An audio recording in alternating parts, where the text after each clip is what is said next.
So group C आता पूर्व परीक्षा जी तुम्ही फेस करताय त्याच्यामध्ये तुम्ही म्हणता सर नाही मी आता खूपच ताकदीने अभ्यास केलेला आहे किंवा उरलेला जो काही कालावधी अजून जोर लावणार आहे, खूप स्ट्रॉंग अभ्यास मी आता करेल आणि मग पेपर देईल. यस, हे सगळं बरोबर आहे. पण विद्यार्थी एक गोष्ट विसरतायत, फक्त आणि फक्त अभ्यासावर फोकस करणे, रिडिंग, रिव्हिजन हे एकाच गोष्टीवर लक्ष देत आहेत. ॲक्च्युली लढाई ही या अभ्यासासोबत अजून एका फॅक्टरची आहे, ती म्हणजे स्ट्रॉंग अभ्यासासोबत काय पाहिजे माहिती का, स्ट्रॉंग माइंडसेट. म्हणजेच इथं ज्यावेळेला आता मी आता ग्रुप बीच्या पेपरनंतर ज्या विद्यार्थ्यांना बोललोय, काही जणांचा अभ्यास खूप चांगला होता पण तरी स्कोअर मात्र त्या अपेक्षेने चांगला आलेला नाही.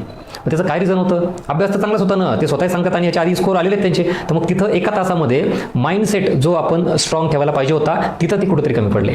म्हणून मी आता ह्या लेक्चरचा सगळा जो पार्ट आहे तो 1 आवर स्ट्रॅटेजी, म्हणजे त्या एका तासात नेमका तुमचा माइंडसेट, मानसिकता ही कशी असली पाहिजे. म्हणजेच वर्षानुवर्ष आपण अभ्यास केलेला आहे, 3 वर्ष 4 वर्ष असेल, खूप रिडिंग रिव्हिजन झालंय, सगळं केलंय, तरीही जर स्कोअर येत नसेल तर आता प्रॉब्लेम तुमच्या अभ्यासात नाही, प्रॉब्लेम त्या एका तासाच्या माइंडसेटमध्ये आहे. म्हणजे आपण जो प्रॉब्लेम आहे तो बाजूलाच ठेवला आणि दुसऱ्याच गोष्टीमध्ये वेळ वाया घालवतोय.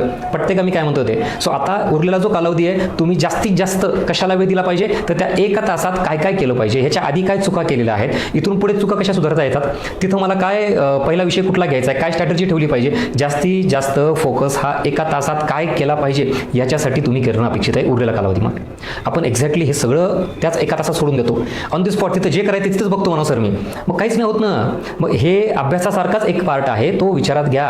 मला वाटतं MPSCमध्ये हे खरंच एक नवीन रिव्होल्यूशन करणं गरजेचं आहे की शेवटच्या टप्प्यामध्ये ना हे वाच ते वाच, काय वाचलं पाहिजे असं सैरवैर करण्यापेक्षा शांत बसून ना त्या एका तासात काय केलं पाहिजे हे जरा महाराष्ट्रातील सर्व विद्यार्थ्यांना सांगणं गरजेचं आहे. कारण मॅक्झिमम तुम्हाला सांगतो मी, रिझल्ट जाण्याचं एकमेव कारण आहे हे 1 तास. पटते का.